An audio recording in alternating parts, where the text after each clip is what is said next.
ಆಗದು ಪ್ರಭು, ಹೆಜ್ಜೆ ಇಡಲು ನನ್ನಿಂದ ಆಗುತ್ತಿಲ್ಲ.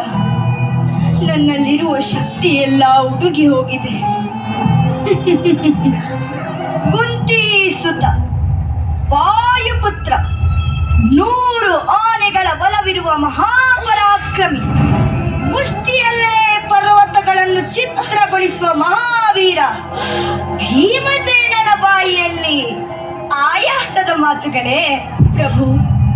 ನೀನು ಹೇಳಿದ ಆ ಮಹಾಪರಾಕ್ರಮಿ ಭೀಮಸೇನನಿಗೂ ಈಗ ವಯಸ್ಸಾಗಿದೆ. ಆ ಬಲ ಈಗಿನ ವಯಸ್ಸಾದ ಭೀಮನಲ್ಲಿಲ್ಲ. ವಯಸ್ಸು ದೇಹಕ್ಕೆ ಹೊರತು ಮನಸ್ಸಿಗಲ್ಲ ಭೀಮ. ನಿನ್ನಿಂದ ಹತರಾಗಿರುವ ಅಸಂಖ್ಯಾತ ರಾಕ್ಷಸರನ್ನು ಕೊಂದದ್ದು ನಿನ್ನ ಬಲವಲ್ಲ. ಏನೇ ಆದರೂ ನಾನು ಎದುರಿಸುತ್ತೇನೆ, ಮಣಿಸುತ್ತೇನೆ. ಪ್ರಳಯವಾದರೂ ಸರಿ, ಅದಕ್ಕೂ ಸವಾಲು ಹಾಕಲು ಸಿದ್ಧ ಎಂದುಕೊಂಡಿದ್ದ ನಿನ್ನೊಳಗಿನ ಧೈರ್ಯ ಹಾಗೂ ಛಲ ಅದಕ್ಕೆ ಎಂದಿಗೂ ವಯಸ್ಸಾಗುವುದಿಲ್ಲ. ಮುಂದೆಜ್ಜೆ ಪ್ರಭು, ನನ್ನದೊಂದು ಸಂದೇಹವಿದೆ. ಏನು ಧರ್ಮರಾಯ? ನಿಜಕ್ಕೂ ನಮಗೆ ಸ್ವರ್ಗ ಪ್ರಾಪ್ತಿ ಆಗುವುದೇ?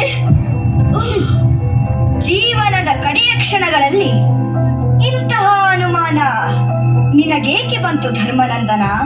ಇಲ್ಲ ಪ್ರಭು, ತಿಳಿದುಕೊಳ್ಳುವ ಆಸೆ.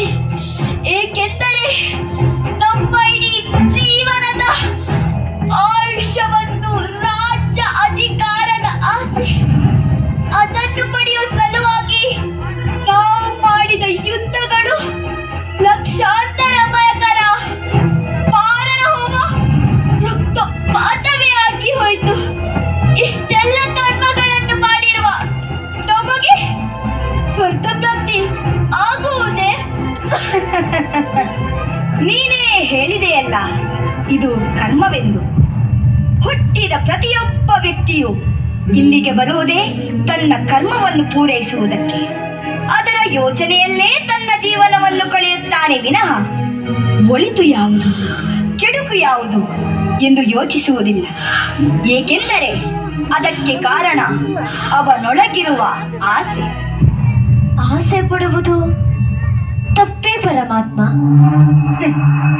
ಆಸೆ ಪಡುವುದು ತಪ್ಪಲ್ಲ, ಆದರೆ ಇಷ್ಟು ಸಿಕ್ಕಾಗ ಅಷ್ಟು ಬೇಕು ಎನ್ನುವುದು, ಅಷ್ಟು ಬಂದಾಗ ಮತ್ತಷ್ಟು ಬೇಕು ಎನ್ನುವುದು, ಮತ್ತಷ್ಟು ಸಿಕ್ಕಿದಾಗ ಮೊದಲಷ್ಟು ಬೇಕು. ನನ್ನ ವಿನಃ ಬೇರಾರಿಗೂ ಅದು ದೊರಕಬಾರದು ಎಂಬ ದುರಾಸೆ ಪಡುವುದು ತಪ್ಪು. ಆ ನಮ್ಮ ದುರಾಸೆಗಳೇ ನಮ್ಮ ವಿನಾಶಕ್ಕೆ ಕಾರಣ ಅಲ್ಲವೇ ದ್ರೌಪದಿ? ಏನಾಯ್ತು ಮಹಾವೀರ? ದೇಹದಲ್ಲಿ ಶಕ್ತಿ ಇಲ್ಲವೇ? ನನ್ನನ್ನು ಕೆರಳಿಸಬೇಡ ದ್ರೌಪದಿ. ಕೇವಲ ನೀನೊಬ್ಬಳು ಹೆಣ್ಣೆಂದು ನಿನ್ನನ್ನು ಸುಮ್ಮನೆ ಬಿಟ್ಟಿದ್ದೇನೆ. ಇಲ್ಲದಿದ್ದರೆ ನಿನ್ನನ್ನು ದ್ರೌಪದಿ!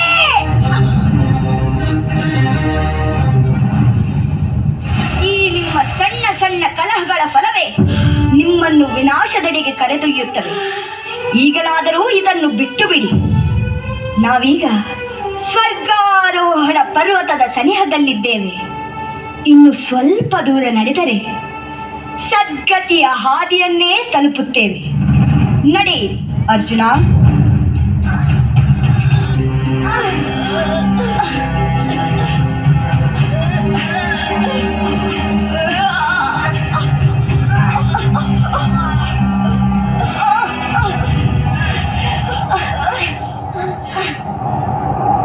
ಅಯ್ಯೋ ಕೃಷ್ಣ, ಧರ್ಮರಾಯ,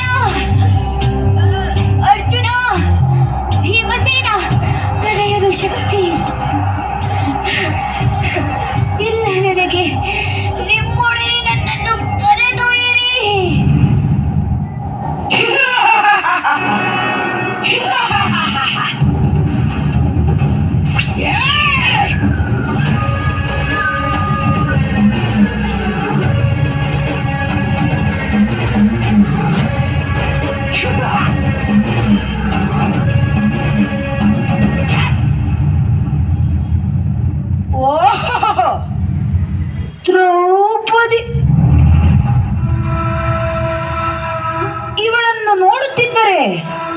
ಮಧುರೆಯನ್ನು ಮೈದುಂಬಿಕೊಂಡ ಚದುರೆಯಂತೆ ಕಾಣುತ್ತಿದ್ದಾಳೆ. ಎಲೆ ಸುಂದರಾಂಗಿ, ನಿನ್ನ ರೂಪ ಯೌವನಗಳು ಮುಡಿಗೇರದ ಹೂವಿನಂತೆ ವ್ಯರ್ಥವಾಗಿ ಹೋಗುತ್ತಿದೆ. ನೀನು ನನ್ನನ್ನು ಒಲಿಯುವುದಾದರೆ ಕಟ್ಟಿಕೊಂಡ ಹೆಂಡತಿಯನ್ನೇ ಬಿಟ್ಟು ಬಿಟ್ಟೇನು.